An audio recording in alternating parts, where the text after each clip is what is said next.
destroying pagan worship places. Completely. The wind whistled through the valley of Achor as 14-year-old Micah followed his father along an ancient path. Scattered across the hills were wooden poles and abandoned stone altars, remnants of the pagan worship the nations left behind. Most villagers ignored them. Some even feared touching them. But Micah remembered Moses' command in Deuteronomy, "Tear down their altars, blot out their names from those places."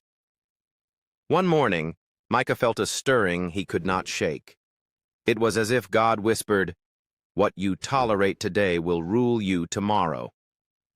So he gathered courage and told his father, "We must clear the valley, not because we are strong, but because God deserves our whole heart." His father nodded, seeing a new fire in his son's eyes. They set out together, not with rage, but with reverence. Piece by piece, they removed the old shrines, dead symbols of false hope. With each stone lifted and each pole pulled down, Micah felt lighter, as though shadows were losing their grip on the land and on his own heart. He realized that destroying the pagan places wasn't just about the valley, it was about making room for God within himself. When they finished, the valley looked different, clean, quiet, ready for God's presence. Micah stood on a hill, the sunlight warm on his face, and whispered, "Lord, I choose you alone." He walked home knowing this truth. When you remove what competes with God, His light fills every empty space. True worship versus imitating the nations. The marketplace of Gilgal buzzed with noise, colors, and enticing rituals from surrounding nations. Young Adriel had seen it all: foreign dancers, carved idols, strange fires, and promises of blessing without obedience. Many villagers were drawn to these displays, saying, "Why not worship like the nations? Their ways seem exciting." But Adriel remembered Moses' warning in Deuteronomy, "Do not inquire about their gods. You shall not worship the Lord your God in that way." One evening, curiosity tugged at Adriel's heart. He followed a crowd to a hill where a foreign festival was taking place. The drums pounded, the people cheered, but something felt wrong. Empty, hollow, without holiness. As the fires blazed, Adriel felt a quiet voice whisper inside him, "This is noise, not worship. Their ways cannot bring my presence." Suddenly, he recalled the simple, peaceful gatherings at the place God had chosen for Israel. No tricks, no spectacle, just songs rising like incense and hearts bowing in truth. Compared to that, the festival before him looked like a shadow with no light. Adriel turned away and ran home. The next day, he climbed the hill of the Lord's sanctuary. As he knelt, he felt a warmth his heart instantly recognized, not excitement, but presence, not entertainment, but truth. In that moment, Adriel understood. True worship isn't about copying the world. It's about coming to God in the way He commands. The nations had rituals, but Israel had relationship. He walked home determined to follow God's way, not the world's noise. God's name, dwelling among His people.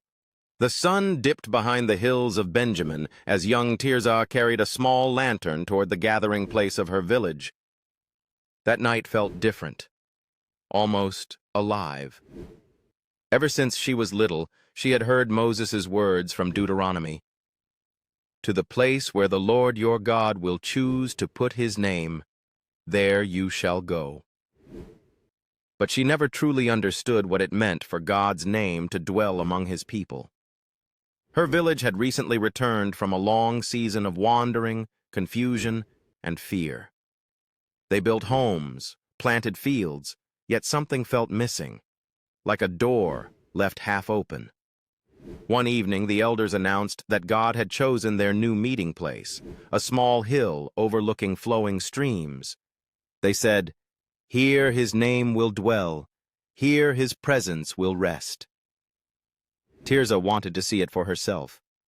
When she reached the hill, she found villagers kneeling as the priests lit the first lamp. The warm glow spread like a gentle sunrise across their faces. Suddenly, Tirza felt a peace she had never known, deep, steady, and unmistakably holy. It wasn't the hill that made it sacred. It was that God had chosen to place his name there. As the people lifted their voices in worship, Tirza felt God's nearness as though he wrapped the entire hill in his presence. In that moment, she understood. God's name dwelling among his people meant identity, protection, and belonging. It meant they were never alone. Walking home, her heart full, she whispered, "Lord, may your name dwell in me too." Rejoicing in God's blessings, with family and community, the harvest season had finally come to the hills of Naphtali, and young Naomi watched as golden grains shimmered like scattered sunlight across the fields. Her family had worked through storms, droughts, and long nights, yet God had carried them through.